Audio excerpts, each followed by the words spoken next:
We acknowledge that we are on the traditional lands of the Kulin Nation. We pay our respects to elders, past, present and emerging, and acknowledge the Aboriginal and Torres Strait Islander people's spirit, imagination and rich history of storytelling and humour that is an inspiration for all Australians. Hello, welcome to another episode of The Bearer of Weird News. Now, as always, I am your host and the suppository of all wisdom, Matt Harvey. This episode is brought to you by you, of course, you, the members of the Patreon. You keep the lights on over here at Weird News Central, and we appreciate all of your dedication. Are not already and you would like to become a patron of the Bullshit Arts, then feel free to jump over to our Patreon. That's patreon.com/Matt Harvey Stuff. But our wonderful patrons can't do it alone. No. We also have some larger sponsors, as we do every episode.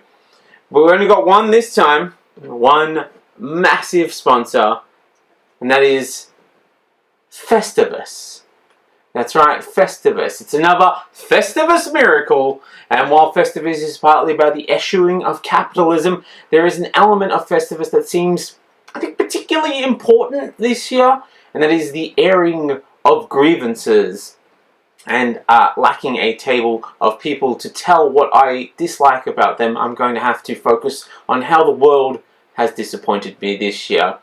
And boy, has it ever been a big year for disappointment. As the war in Ukraine continues to exist, despite nobody paying any attention to it, Gaza does continue to annoy centrists by being a clear genocide that they refuse to accept is actually happening. And so we move from the big obvious wars over to some of the elections. Trump took the US presidency again, among a number of disappointing election results, to say the least, around the globe, with the exception of France, who, just when it seemed like they were going to go far right, swung suddenly to the left at the last possible minute, just to prove that they're better than the rest of us, the same way that they refused to go to war in 2001, and everyone else started calling them cowards. So it's just equal parts great and disappointing to be outdone by France again.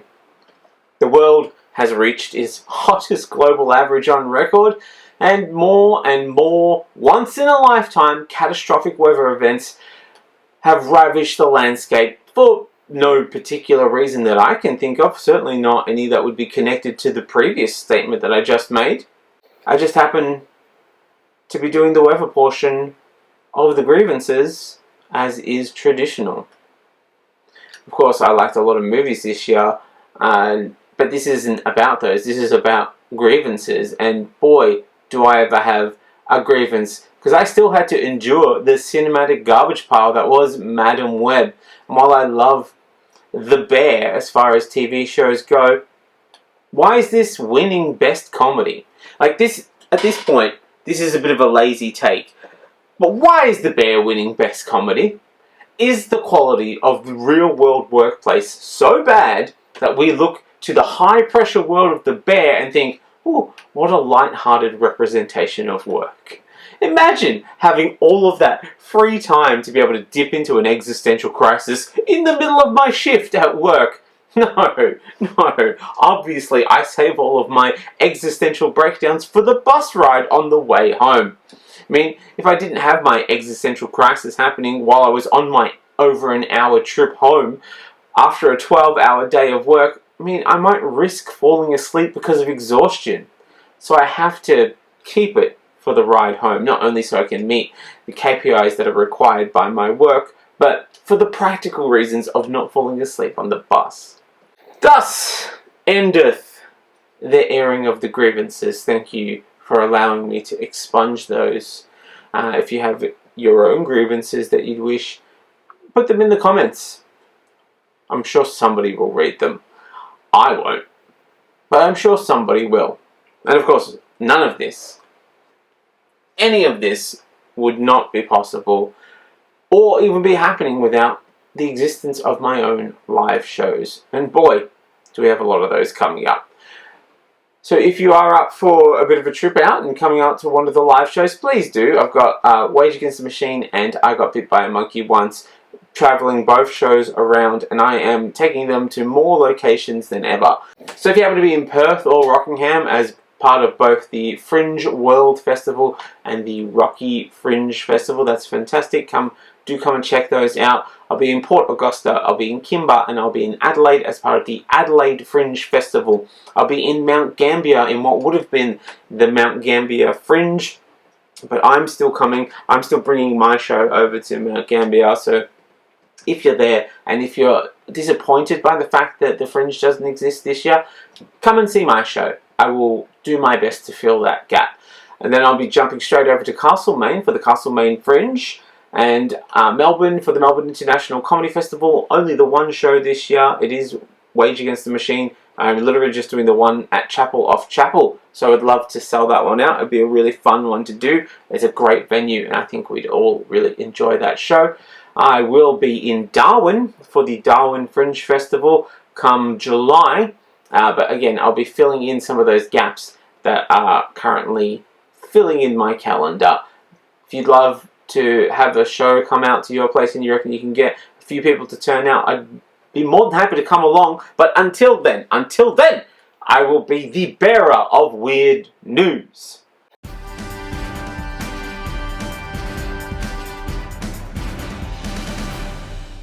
So guys, let's start with the headlines.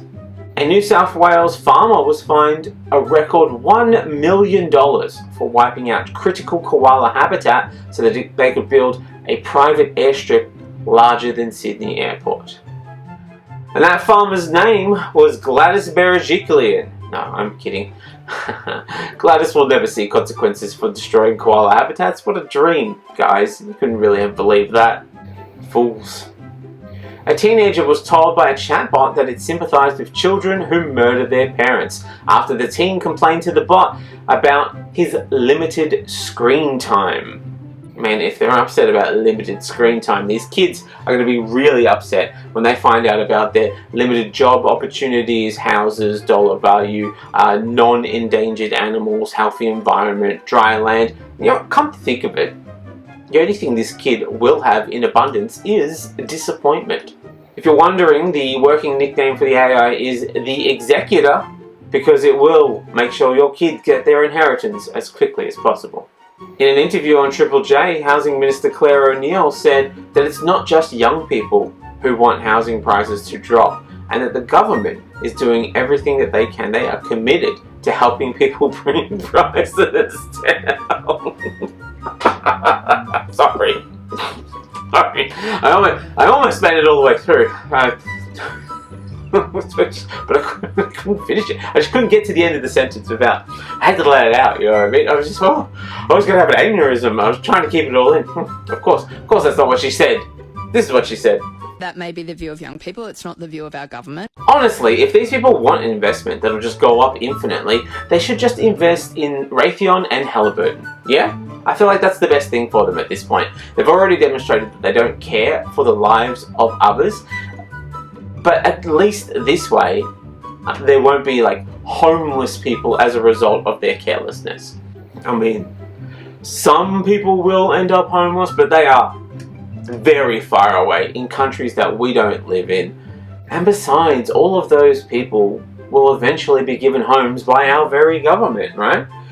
Sure, those homes will be in detention camps in Nauru, but hey, you don't look a gift house in the mouth, okay?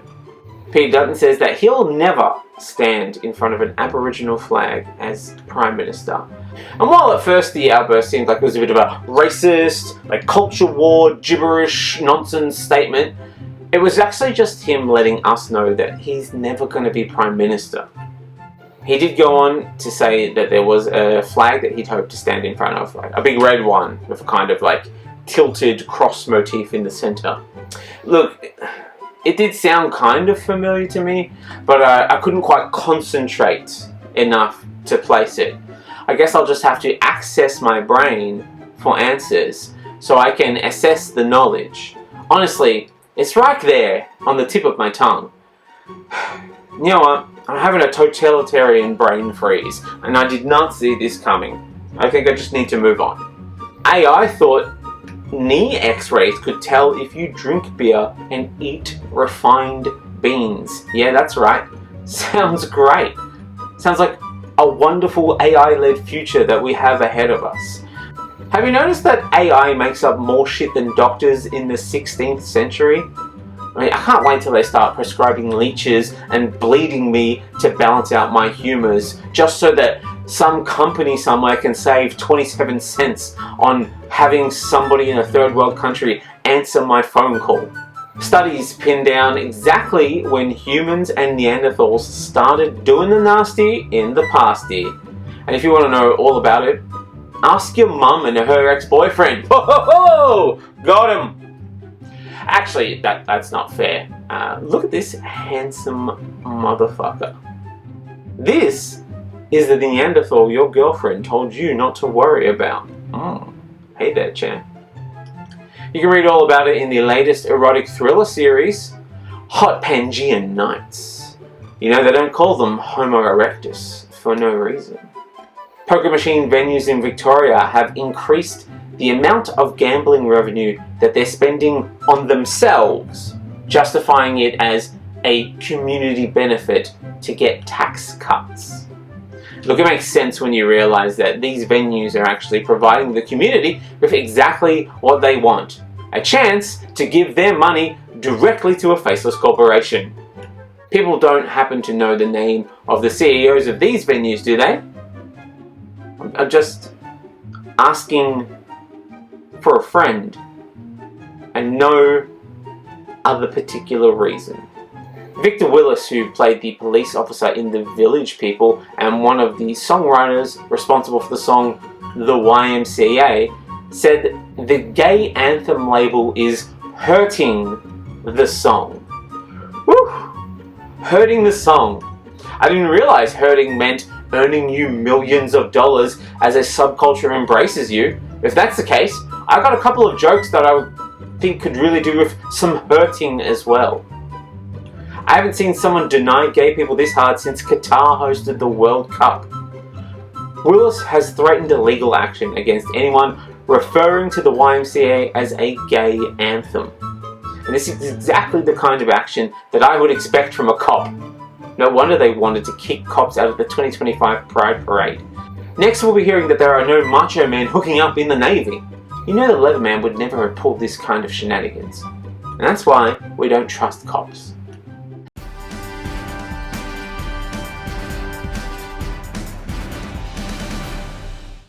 Moving on from the headlines now onto the bigger news, and first up it is justice news. Yes, in the criminal justice system there are two kinds of justice. Working class justice, where the punishments are harsh, the work ethic of the police lacking, and the news coverage minimal unless it's really gory. And white collar justice, where the punishments are limited, the police ethic varies depending on if they are working for them or against them, and the news coverage is very favourable. So sometimes we need to make our own justice, our own Dick Wolf spin-off, Law and Order, Vigilante's Unit. On that note, you undoubtedly have heard about the manhunt that was underway in New York after United Healthcare CEO Brian Thompson was assassinated right there on the street at 7 in the morning. I don't think that there has been a shooting victim with less witnesses since Tupac got hit on the Vegas Strip. The suspected national hero, wearing a mask and carrying a grey backpack, fled on foot before mounting an electric bike and riding off into Central Park. The greatest advertising campaign electric bikes are ever going to undergo. United Healthcare is the largest provider of Medicare Advantage Plus in the US and manages health insurance coverage for employers and state and federally funded Medicaid programs. And in the industry, it holds the distinct privilege of being the #1 provider of rejections among health insurance providers. Though, truth be told, if you are providing rejections at the highest level, are you actually providing insurance? Or to put it a different way, if a hiker falls in the woods and everybody around calls it a pre-existing condition, are you actually an insurance provider or just a vacuum cleaner designed for one purpose? To suck up money. The police have described physical evidence, including a dropped phone and a water bottle that might have been the assassin's with some DNA on it.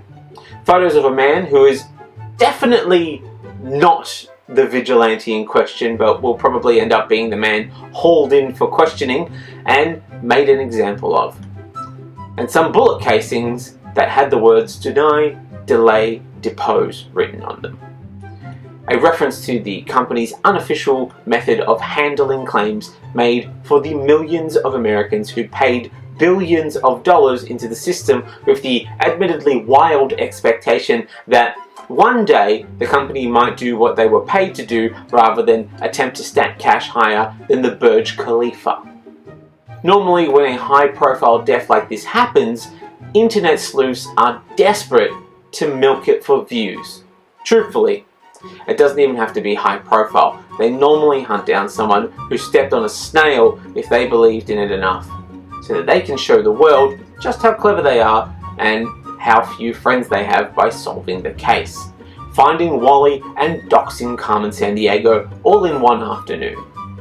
However, the online sleuth community are being proper champions of the people this time by saying that they won't help find the CEO killer, who the internet has started calling the Adjuster, a name that lends itself quite nicely to an upcoming HBO series possibly starring Jeremy Allen White. Not because he looks like the guy, but after Shameless and The Bear, he is the only millionaire that we will accept as portraying a proper working class hero. Plus, apparently he's really funny. Yeah, big award winner for comedy. Thompson's killing has sparked online praise from people angry over the state of the US healthcare. Tens of thousands of people have expressed support on social media for the killing or sympathized with it, some even celebrating the death. And who could blame them, really? No one at that company would lift a finger unless it drove shareholder value, and that was driven by the people at the top. It's bad enough that the cops turned to citizen sleuths to do their job for free, ever. But in the first strike of what will be remembered as the beginning of the class war, not a damn person should be doing police work, let alone doing it for free. Those class traitors can do their dirty work on their own. They get paid well enough to do it. Trust me. Speaking of well paid, Andrew Whitty, the $25 million a year earning CEO of United Health Group, the parent company of United Healthcare, jumped in on a Zoom call to address the company, asking everyone to grab the boot that they've been mailed and start licking vigorously. I encourage you to tune out that critical noise that we're hearing right now. It does not reflect reality. This guy really puts the deny portion in deny, delay, depose. He isn't just denying your healthcare, he's denying your reality, because you know their motto, whatever doesn't kill you makes us richer. And sometimes, if it does kill you, it still makes us richer. If this isn't a true reality, how does Whitty explain what is happening here? It is simply a sign of an era in which we live. Oh, accidentally telling the truth for once, that's rare. This is a sign of the era in which we live. The working class has officially entered its not fucking around anymore era. No more flirting with consequences. It's the American remake of the French Revolution we've all been waiting for. And if this all seems glib to you, remember the meeting that this guy was shot attending still happened on time, even though Whitty claimed. And there are very few people in the history of the US healthcare industry who had a bigger positive effect on American healthcare than Brian. And we are going to make sure that we not only acknowledge and honour that legacy of Brian, but we will continue it. And what better way to honour the legacy of Brian Thompson than by doing the thing that he loved best, fucking over the poor. Man was dying in the street and they didn't even delay the shareholder meeting. Because that's not what Brian would have wanted, okay?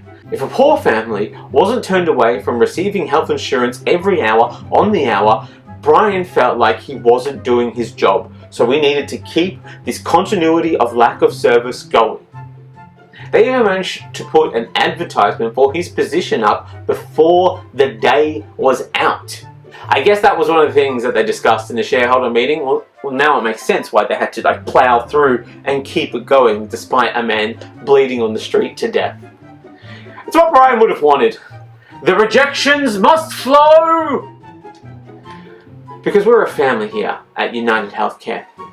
And like any family, if one of us dies, we start putting in preparations to replace them immediately. We get any couples in the family to start fucking straight away because we need a consistency. We need a continuance of lack of service. I will note though that when delivering his merry message on media suppression, Whitty was sure to attend via Zoom. Brian wasn't so important that Whitty would risk his own life attending a meeting in person, not when it could be a video mail. No. Maybe your workers were right when they said it's not necessary to have people show up for meetings in person when they could come in on a Zoom call. Now is it? Surely this has been a wake-up call about the behaviour of these callous companies. So what have we learned? The United Healthcare CEO's death is shining a light on security and how companies protect their leadership. Ooh, it turns out those who advise companies on security issues have some thoughts on this whole good guys with a gun story. They say they have an even gooder guy with a gun and claim threats against executives are rising. Well, what could possibly be causing a rise in threats against CEOs during a cost of living crisis? Is something inherently wrong with the system? Or is it something else? Must be something else. They claim the rising threats are fueled by social media, forgetting America designed a system where the optimal path is considered the one that hurts the most people. Well, sorry, correction, the most poor people. Whew. That was nearly embarrassing. I almost made a fool of myself. Whew. Because, as we've seen, when one of their own suffers violence, they freak out about how they are being treated unfairly. Won't somebody please think of the CEOs? At this point, if you aren't feeling like we need to tear down the system, you're either profiting from it, are immoral, or you might be a little bit stupid.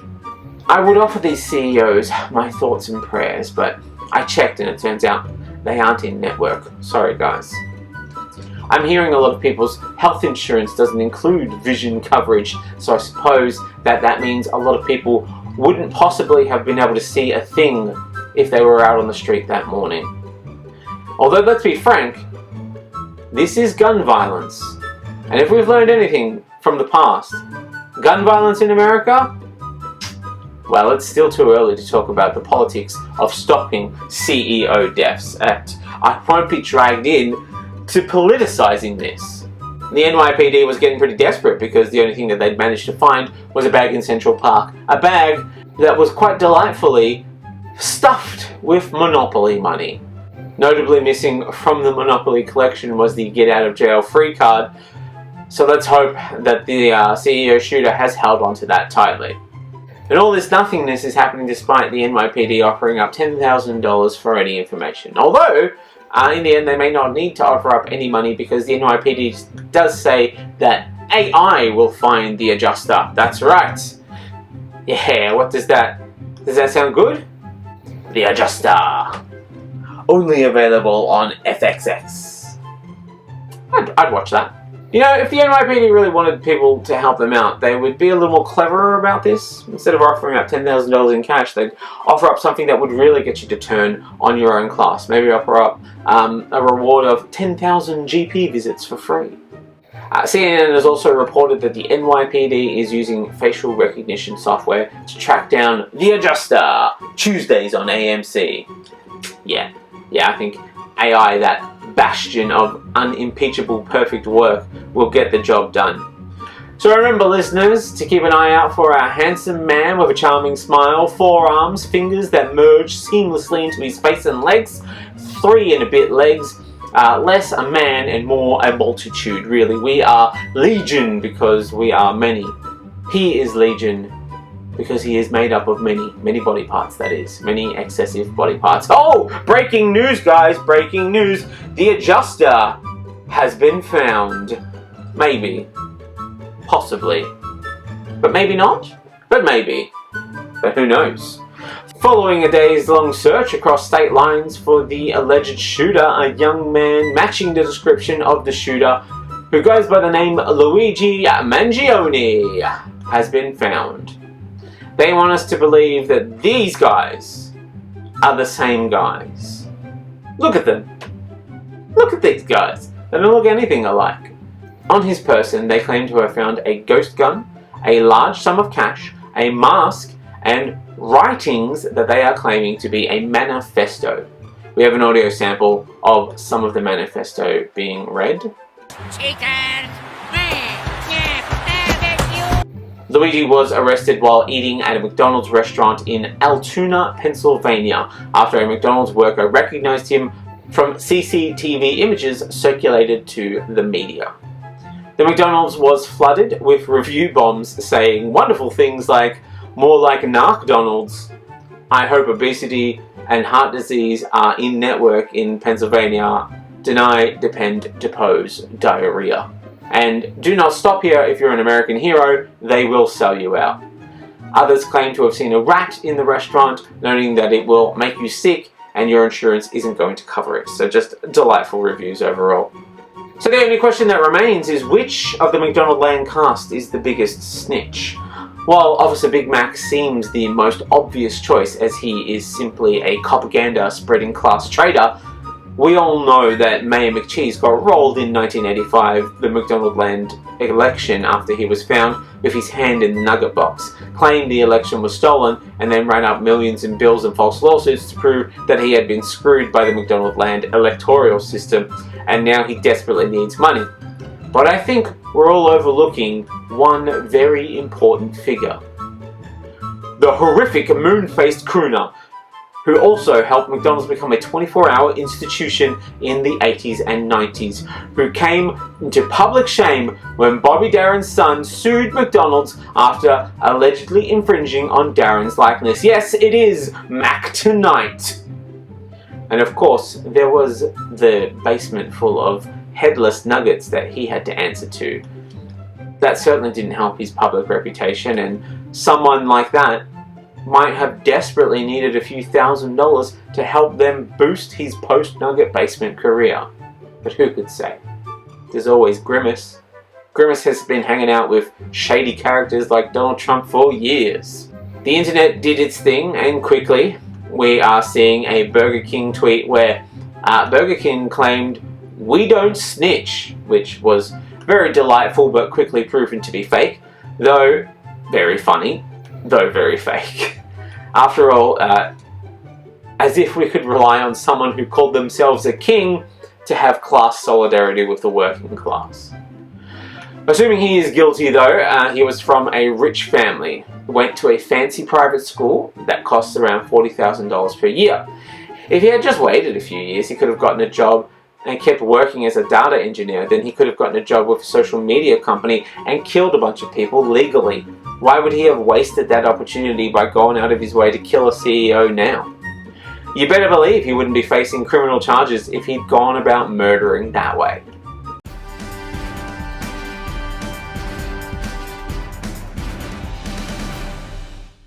Moving on to social media news. So here in Australia, the government is desperately trying to prove that they have done something worth voting them back in for. Their latest in a series of good-sounding, minimally impactful, but memeable gestures is the under 16 social media ban. in a radical attempt to stop children from being able to speak to each other and eventually turn into Greens voters, the federal parliament has passed legislation to ban people under 16 from having an account with some social media platforms. One of the strictest social media crackdowns in the world, though it does not name specific platforms which would be subject to the ban, which, given the speed social media company owners are destroying their own companies' public reputations through allowing it to be popularized by white supremacists, crypto scammers, bots, or trying to develop the metaverse. There's one more feature coming soon that's probably the most requested feature on our roadmap. Legs. What are you doing, Mark? Even white supremacists want legs, Zuckerberg. Presumably, they'll be able to use them to reenact their favourite scenes from American History X when the platform gets overrun. While it remains unclear exactly which social media platforms will be subject to the ban, those that are will face fines of up to $50 million if they don't take reasonable steps to stop under 16s from having accounts.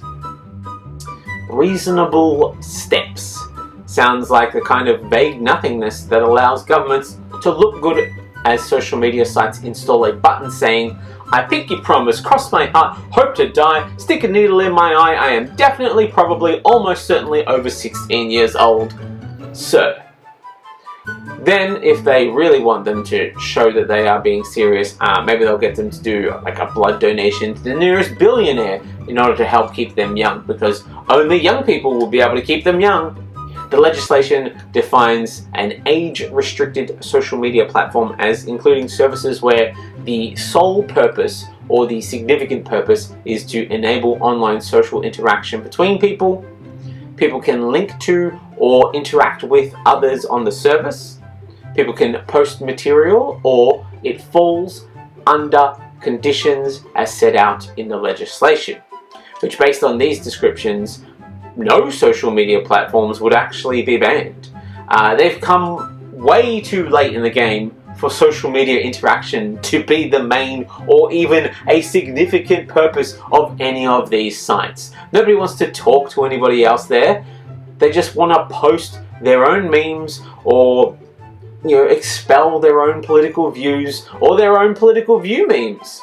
For the sites themselves, they're simply data mines that sell other companies your data, so that's not really facilitating communication in any way. And for the users, they're just a way of stalking the few people who are still foolish enough to be on there, or preaching your opinions and driving away those who don't agree with you so that you can curate a media bubble. These are the least social of interactions that humanity has ever created or ever had offered to them. Some of my listeners might not even remember that back in 2017, the government banned pirating websites in a very similar fashion. And look, technically, they do remain banned to this day. But a friend of mine and his illegally pirated copy of every TV show and movie that has been made in the last 5 years has some serious concerns over the government's ability to not only carry out the ban of children on social media in the first place, but more importantly, once the election passes and their fervour for, "Oh, please, won't somebody think of the children," is no longer the political flavour of the month, but instead a distant memory of Australia's past, like, say, for example, Prime Ministers eating raw onions, or disappearing into the ocean, or progressive policies that help people. When was the last time that you heard about the government talking about the scourge of online piracy? Think about it. I'll give you a minute, because they don't do it anymore. No. These days, the major scourges are, what have we got? Shoplifting, protesting, the increasing interest in voting for the Greens, right? Nobody talks about piracy anymore.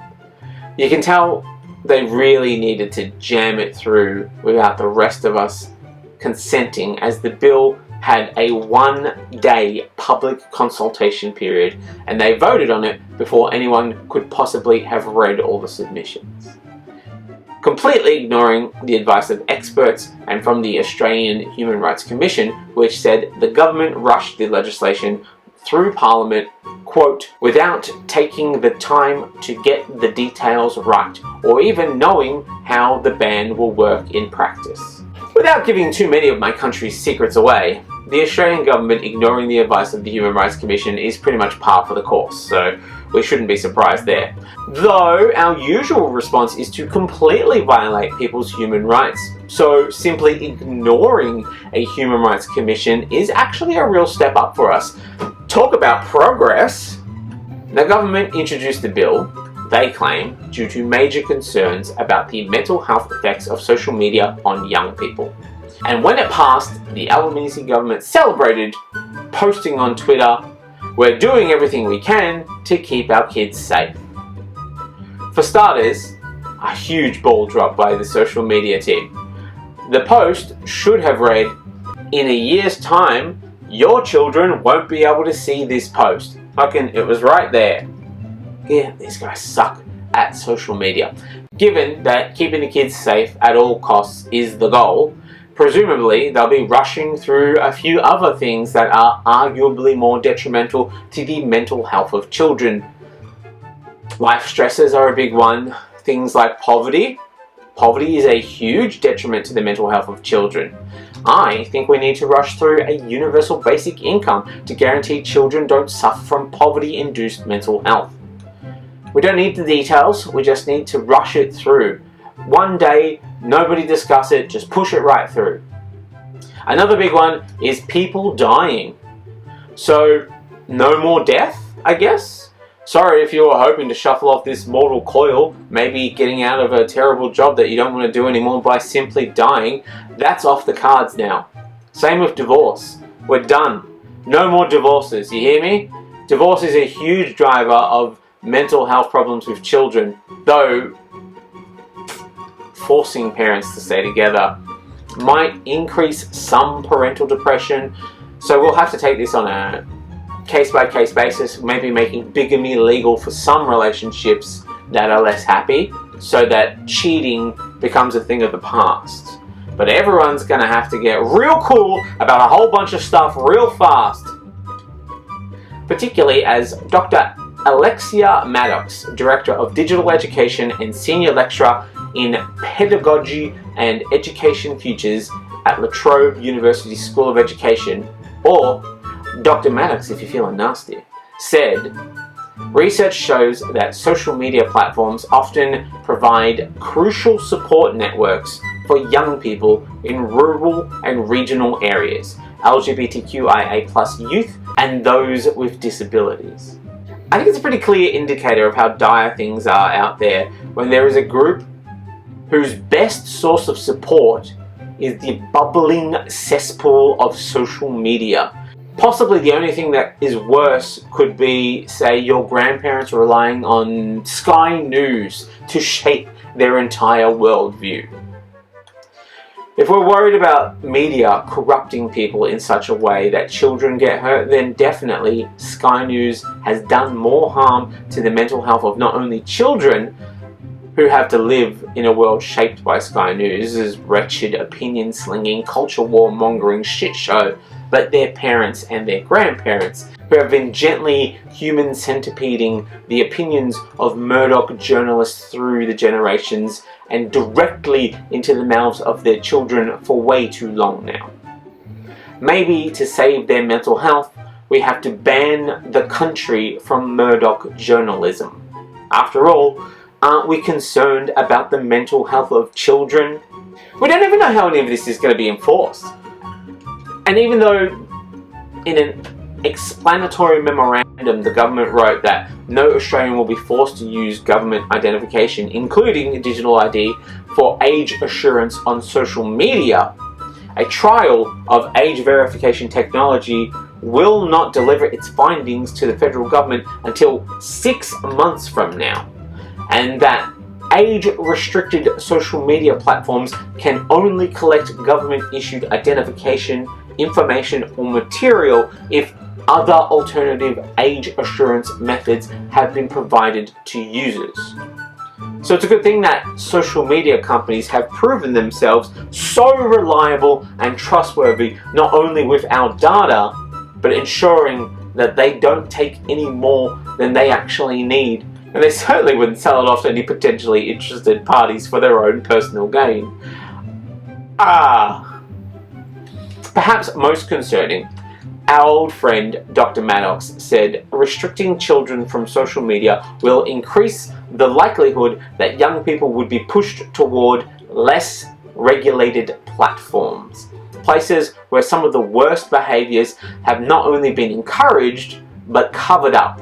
Terrible places like Telegram, 8chan, and a coalition WhatsApp group. And as social media platforms will no longer need to be made safe for children, the formerly regulated platforms, well, they'll start to undergo some rather disturbing transformations. If you think Twitter is bad now, wait until they aren't expected to regulate for teenagers anymore. Realistically, the only option left, a place so devoid of genuine personality that every post is a post about pizza parties, or even worse, a job posting. That's right. The only option left is LinkedIn. And guess what? Even LinkedIn says that they're too boring for kids to be included in the social media ban. And I think I agree. I almost fell asleep reading about this. And this is the funniest thing LinkedIn has ever done. Children won't need to be banned from LinkedIn because they'll never go there. Adults don't even want to be on LinkedIn. It's what social media would look like if corporations ruled the world. So have at it, LinkedIn. Go nuts, sharing posts about how you attended 40 pizza parties this quarter and how they synergize with your bowels to optimize your workflow by reducing the amount of toilet breaks that you need to take due to extreme constipation. Do it. Tell everybody.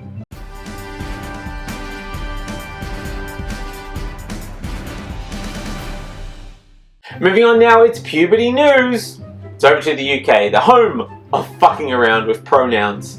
A country where we refers to one person and one is two separate entities. And they claim that they invented the language. Sure wish they'd learn how to use it. But for some reason, a person changing his pronouns from he, him to we, one at 70 makes a certain group of people freak out a lot less than a small percentage of the population wanting different pronouns, ones that a lot of other people use. And as a result of this general confusion and anger, Labour has announced puberty blockers for under 18s with gender dysphoria will be banned indefinitely across the UK, except for use in clinical trials. For those who aren't sure, puberty blockers are given by injection to youth experiencing gender dysphoria, where a person's gender identity does not match the sex that they were assigned at birth. The medications block physical changes such as breast development due to estrogen or a deepening voice from testosterone. The astute listeners among you have noticed that these are all things that start to happen as a result of puberty. Good work, listeners. This may seem extreme, but and this may surprise some of my listeners, but I will say I agree. Look, don't get me wrong. I understand why people want to do it, but delaying puberty is a big decision. Okay, it's one that I don't think you should be able to make until after puberty. You know, when you've matured. Like the rest of us, you can discover who you are and what you want to be after you've turned into a person that you hate. There are certainly many fathers whose advice to their children is, look, no dating until after you get married. They're often fans of God and Jesus, and to be fair to them, Mary did get pregnant before she'd had sex. So I can see how they developed that mindset. So I know that it's disappointing to hear, but I think that's where I've landed on all this. This is all due to a report known as the Cass Review.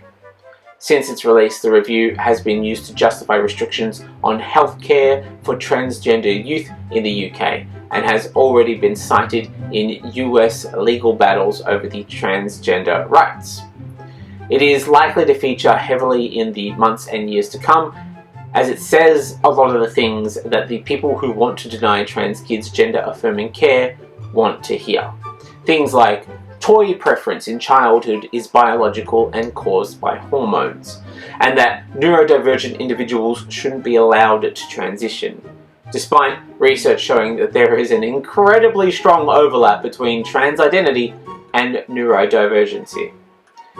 A very sneaky attempt to remove their bodily autonomy. Don't think we didn't catch you there. Because you see, they can't be trusted to understand themselves. After all, autistic people have difficulties with social communication and peer relationships, which may make it difficult for them to feel accepted and fit in anywhere. So obviously the solution to feeling awkward in society is drastic body-altering surgery preceded by outwardly expressing a gender identity different to what society might expect. Maybe wear some gender-bending outfits, cut or grow your hair, all in the middle of puberty, a period where almost everyone is already feeling awkward about their own changing body, and the worst of us are looking to lash out at others to distract from their own insecurities. Yeah. Teaching others to draw unnecessary attention to those trying to be their true selves and make them feel like their choices are fundamentally wrong, that'll definitely solve the whole fitting in problem. Sure, it'll take care of it. Toot sweet. Mark my words. This report will be the vaccines cause autism of gender-affirming care, in that it does more harm than good, spreads misinformation, and people are going to cite this for years despite it being fundamentally wrong, and conservatives will use it to prop up their views, also making it the Margaret Thatcher of government reports. Got it! Moving the age to 18 is unthinkable. The average age that a youth assigned female at birth starts puberty is around 10, while those assigned male typically start at 11. If you deprive someone of blockers until they're 18, you have made an irreversible decision by forcing a child to go through puberty and forcing them to have bodily changes that they're not interested in at all. It's kind of like if Optimus Prime could only transform into the Cybertruck. Nobody is interested in that. The review says social transitioning for those who aren't sure, that is, changing physical appearance, so maybe a haircut or clothing, you know, pronouns, basic things. Little things that hurt absolutely nobody, but do a great deal for the mental health of the child. The review says these small acts should not be done without some form of clinical involvement. Sorry, what? So if my boy wants to grow their hair long, or if my girl wants to cut their hair short, I need to consult a doctor first? That's the kind of thing that I'd expect from the American healthcare system, not the NHS, even if it is slightly declining in recent years. If they're going to insist that trans kids get no gender-affirming social interaction, then it's only fair we treat all kids the same. No gender-affirming haircuts or clothes for anybody. You understand? All children will be either shaved bald, so that we remove all possibility of gender bias, or they will get a bowl cut to maintain a permanent state of gender ambiguity. And to keep them from dressing in any particular gender style, they'll need to start to wear either shapeless potato sacks or those futuristic onesie uniforms that science fiction movies from the 80s and 90s dressed future societies in. Although, ironically, trans women, through this excessive oppression, will actually be getting a true taste of the female experience, as they will have a bunch of men making judgment calls about what they can and can't do with their bodies. So ironically, they will be gender-affirming trans women. And I'm sure that women the world over would say welcome to the sisterhood.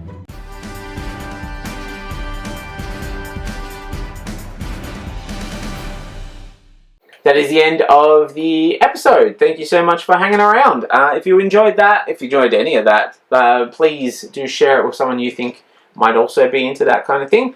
And I really appreciate your time and making it all the way through to the end. If you do, as I said, want to come out to one of the live shows, I would genuinely appreciate that. Do come out. Don't be afraid to say hello at the end. Let me know that you found the show because of the podcast or vice versa. And it would be nice to have a little chat. But I appreciate you being here. I appreciate your time. Feel free to either come to the shows or join up with the Patreon. Or not. I'm not your mum.